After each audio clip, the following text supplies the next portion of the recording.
to continue my refutation from earlier, and to also stand with my partner's claims. My opponents were still continuing to talk about murder and what life really means and when it starts. And so they're claiming that as soon as the baby is made in the womb, it is considered life. So if you're aborting this child, it is murder, and it's also murder because the mother is killing this child, and the mother has no knowledge that what she's doing is correct or not, and that she's just throwing away a life. But according to Cynthia Greenlee, a mother herself and who is pro-choice, women who seek abortion care understand this more than the Republican Party is willing to admit. Women and girls cite numerous reasons for wanting to terminate a pregnancy, from financial insecurity to a desire to avoid single motherhood to simply not being ready, and everything in between. The truth is, women and girls have abortions precisely because they respect children and motherhood, not because they are flippant or have no regard for family. So these mothers are not just aborting a child because they just want to kill some baby. They're doing it because they're doing it for the right reason. They're doing it for financial insecurity. They're doing it because they understand what it means, what life is, and the quality of life. And so they're not trying to give their child some poor quality of life, and they're trying to respect that. They're trying to respect the ideal of what life really means to humans. And also, my opponent continued to talk about deaths. And a statistic done by the CDC, the number of deaths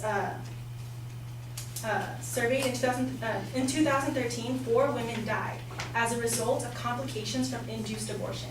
And between 1973 and 2012, which is 4 decades, 430 women died due to abortion complications. So the statistics done by the CDC is stating that less than 500 women are dying due to abortions.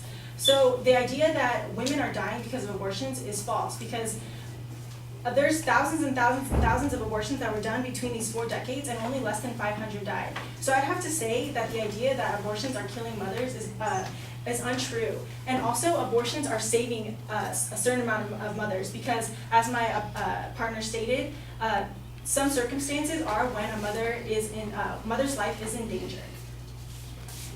And then to continue on with our claims, Valerie Tirico, which is a pro-choice advocate, says, "I'm pro-abortion because intentional childbearing helps couples, families, and communities to get out of poverty.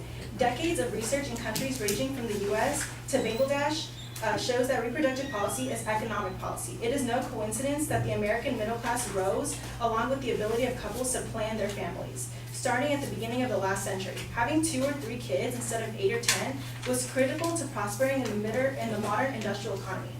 Early unsought childbearing nukes economic opportunity and contributes to multi-generational poverty.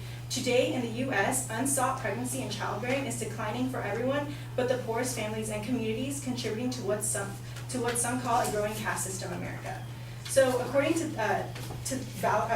Ms. Tirico, she's stating that having abortions is helping the American economy, because we're not putting more children into these low income families, and like stated, most children born into women that were not given the right of abortion are born under the poverty line. So we'd be avoiding many children that would be falling into poverty, and we'd be helping the American economy. Thank you.